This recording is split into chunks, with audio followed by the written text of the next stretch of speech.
Аварга биет гэхээр үлгэр домогтол гардаг бодит биш үлгэмж биетүүдийг та бүхэн төсөөлдгөө. Гэхдээ энэ нь бас тэмч бодит биш зүйл биш бөгөөд. Өнөөдөр бид сонин фактууд сувгийнхаа анхны бичлэгээр тэр бодит аварга биетүүдтэй танилцуулсан. Аварга биет Андре. Андре бол олон нийтэд хамгийн ихээр танигдсан аварга биетүүдийн нэг юм. Францаар Андре анх 1970-ад онд нохой зодонд оролцож алтар нэрд хүрсэн байдаг. Алдартай болоод тэр жүжигчний карьер эхлүүлж, түүний хамгийн алдартай дүр бол Фезик гэх аварга эрийн дүр юм. Түүний биеийн харьцаа 225 см өндөртэй бол жин нь 235 кг хүрч байв. Андрегийн өндөр жинхэнэ тасар мэдээллүүд өөр байдагч. Тэр нохой зодоонд тухайн үедээ хамгийн том тамирчин байлаа. Жишээ нь энэ зурагт түүний гар 340 г-ийн хэмжээтэй лаацтай шар аригны хажууд хэр аварга том вэ гэдгийг харж байна. Андрегийн найзууд түүнийг хамдын агуу архичинч гэж дууддаг байсан нь тэр WWE-гийн цомыг урд шөнө 40 литр шар ариг уучаад авч чадсан явдал юм.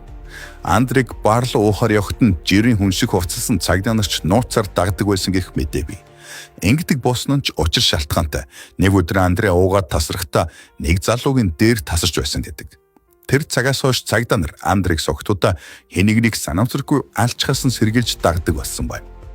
Дараагийн танилцуулах аварга залуус Хафтер Юлиус Бьорнсон. Game of Thrones цувралын шүтэн бишрэгчд түүнийг шууд таньсан гэдэгт итгэлтэй байна. Цувралд тэр уус хочтой Грегор Клеганы дүрийг бүтээсэн шүү дээ.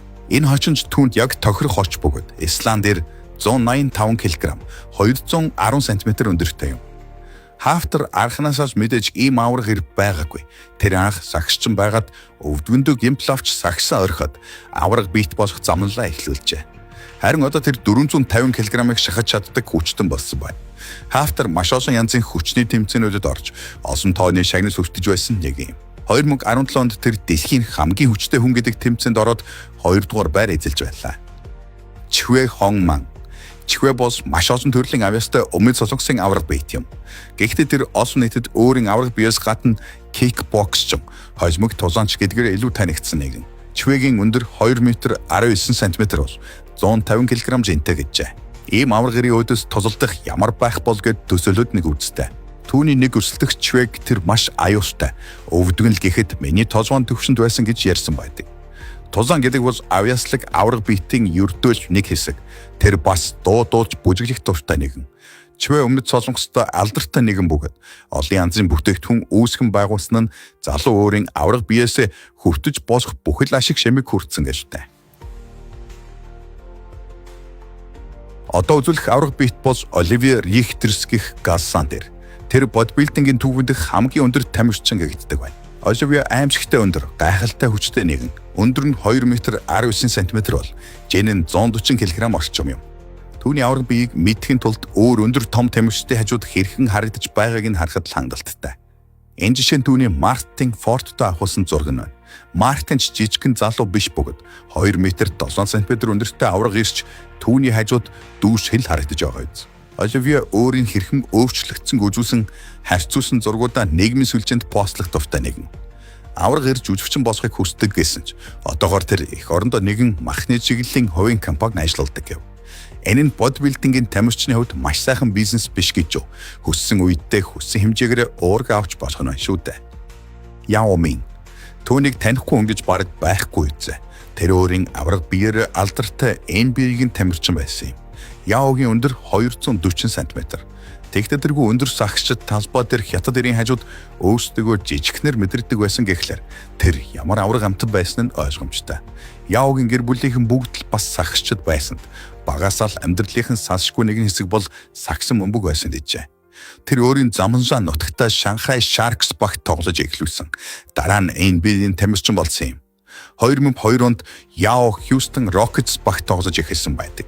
2011 онд аврах сагсчин маань гэмтэл бэрхтлийн улмаас зодог тайлсан.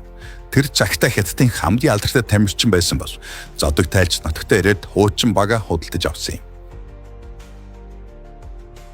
Дараагийн ярих аварга биет бол мөн л хятад, мөн л Яо гэдэг нэртэй эмэгтэй.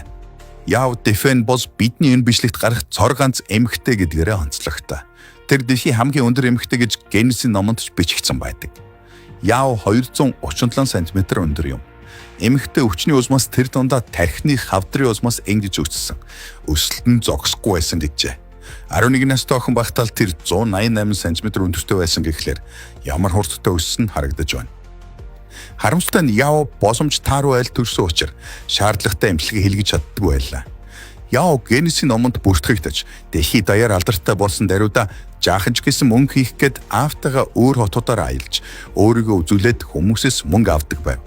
Түүнийг гэмтэл аваад эмнэлэг твдэж байхад нь хятадын хамгийн өндөр эрэгтэй хүнч ирж уулзаж байсан юм. Султан Кёсин. Султан бол одоогоор дэлхийн хамгийн өндөр хүнд тооцогдож байна. Түүний өндөр 256 см өндөр гэдэг. Энэ туркээр зүгээр явхад ч өндөртэй байдаг тус таяг тулж явдаг.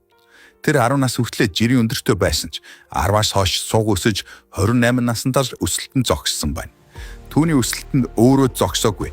Эмчилгээ хийж зогсоосон бөгөөд ахин өссөөр байвал аюултай гэж үтсэн юм. Ийм өндөртэй байхын ашигтай таасан гэвэл гэрээхэндээ шатсан гэрлийн шилийг сольж өгөхөд сандал хэрэггүй гэсэн бол машинд багтахгүй. Таарах хувцч огт олдохгүй зэрэг сөрөг тазуутч бас бэ гэв. Султан циркт ажилдаг ба өндрөө ашиглан янз бүрийн үзүүлбэр үзүүлж дэлхий даяар аяхан тоглолт хийдэг байна. 2013 онд Султан гэрлэж эхнэрээсээ бараг метрээр өндөр гэжээ. Эхнэрийнх нь өндөр нь 176 см юм. Тэдний гол асуудал өндрийн зөрүүдээр байдаггүй. Харин өөрөөр хизээ ярьдагт байсан гэсэн нь Султан курд болон туркээр ярьдаг бол эхнэр нь зөвхөн арабаар ярьдаг байна. Ингээд авраг биетүүдийн топ 3-ыг Денис Цыпьенко гэгч Украинээр нээж байна. Тэр бодибилдингийн тамирчин болсон дар барилдааны дэлхийн авраг юм. Гэхдээ түүний өндөр 185 см бол жин нь 139 кг гэхээр та бүхэн гинэт юун жижигхэнээр гараад ирв гэж өмнөх хүмүүстэй харьцуулан бодож магадгүй. Гэхдээ Денисийн гар нь хэвэн биш том учраас энэ жагс алтанд орсон юм.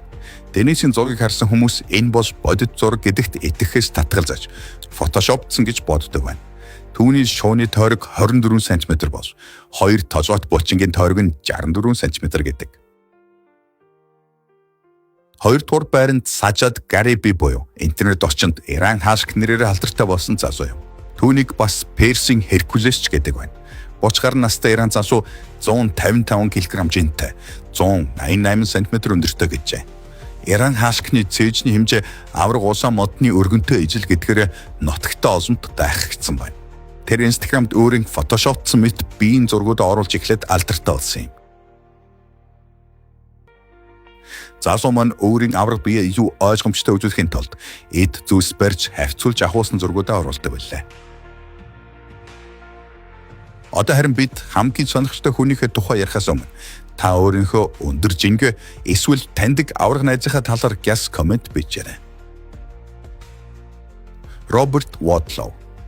Роберт бол түүхэндх бүртгэгдсэн хамгийн өндөр хүн юм.